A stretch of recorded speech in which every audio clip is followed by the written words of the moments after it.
Okay, this is a long overdue hip series that I owe to a lot of my friends. I'm sorry, thank you for the wait. I'm going to show you how to open up your hip flexors in the front, and then your quadratus lumborum and your piriformis in the back. So this is a great series, really for anybody, especially for runners, especially for people who are sitting for work all the time. A lot of low back pain actually comes from the hip flexors. Your hip flexor is a muscle that attaches on your pelvis and then your low back in your spine. So oftentimes people will have low back pain, but really it's coming from a muscle that you need to release through the front. And so we're going to start by releasing the iliopsoas in 2 places in the front, and then we'll switch over to the back. So we're going to start with the top portion of the iliopsoas. So basically between your ribs and your hip bone, you're going to start right below your ribs in the soft tissue, but still above your hip bone. Mine's right here. Okay, so for this one, lay on your stomach, press the ball into that spot that's tight, and then roll onto your stomach, and you're kind of bring this leg up into a tree frog position and extend over the ball. And you can roll either up or down until you find that spot that's sore. And when you get to a sore spot, then just relax your head down and take a few deep breaths over this spot for it to release. And I'll show you from the opposite side too. If I was getting the left, I'm here, place it under the left. Your leg is straight out back behind you, and then you bring the opposite leg up to the side. Another way you can intensify this, if you're doing this on your bed at home or on the couch, you can bring your leg off to the side, and then you can also press up. That's going to intensify it. If starting down here is painful, you're good, just stay right there.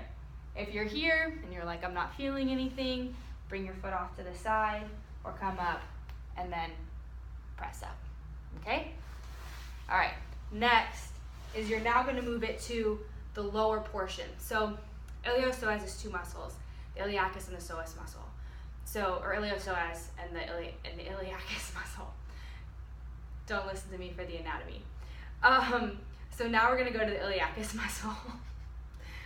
So that muscle, you find your hip bone, okay, find your hip bone, and then go slightly into the middle. Press the ball there, and again, you can go a little farther down or up. It's where it's tight on you. It's going to be different for everybody. So you're going to find that position, roll on top of it, and again, tree frog up with your other leg to stay on it. Intensify, back bend, or let that foot fall off, okay? Demonstrating on the other side. Hip bone, just below and inside your hip bone. Roll back onto it. Tree frog with your other leg. Too far off the table. And relax here. Press up to intensify. Okay? All right. Now, switching to your back, we're going to start with QL. So, my SI joint is right here.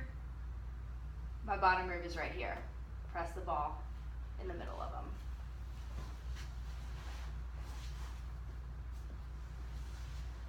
Okay, first extend your opposite leg down, and then let your ball side leg fall out to the side.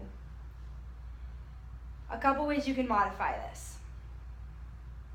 If your low back is feeling strained, start down here and just tilt your toes out to the side. If that's good, stop there. If you need a little more, bend your knees slightly, then let it fall out to the side. If you're not feeling anything there, come all the way up and then let your knee fall out. Your hips ideally will be symmetrical. If you're tight, one might get pulled up or crooked, but the end goal is that your hips will be level and symmetrical. Relax it here. When you're bringing your knee back up, tighten your low abs. Suck your belly button into your spine, and then bring your knee up. If it's out here and you just bring it up, you might end up straining your back more. So tighten your low abs, bring your knee back up, roll off, and take the ball out.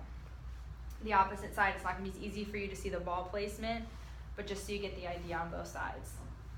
Okay? Extend the right leg out. This side's tighter for me. Let your left leg fall over to the side. So you'll see that my hips aren't as symmetrical on this side, and it's more painful. But I'm gonna stay here because my back doesn't feel strained. It feels like a good stretch. And then when I wanna bring my knee back up, suck my belly button into my spine, bring my knee back up to the top, okay? One more, piriformis.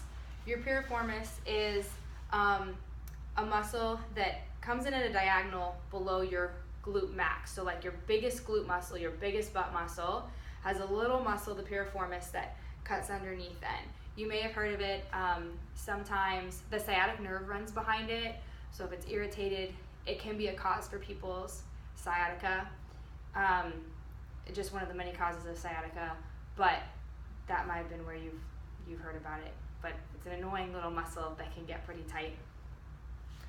And it's kind of on the outside portion of your glutes.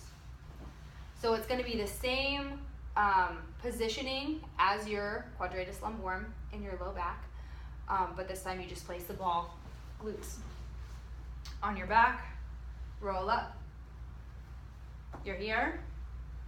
Let that opposite leg go back down straight, and then let this knee fall over to the side. You can slide it down a little closer to your hamstrings and a little more out to the outside if you're not feeling anything. So usually you get kind of an angle here, so come out to that side. Same thing when you're coming back to center, you don't want to strain your low back. So tighten up your abs and come back up to center. To demonstrate on the other side, again, roll over, place the ball, extend the opposite, and then come down. Tighten your low abs, bring your knee back up. Okay. Any questions? Text me.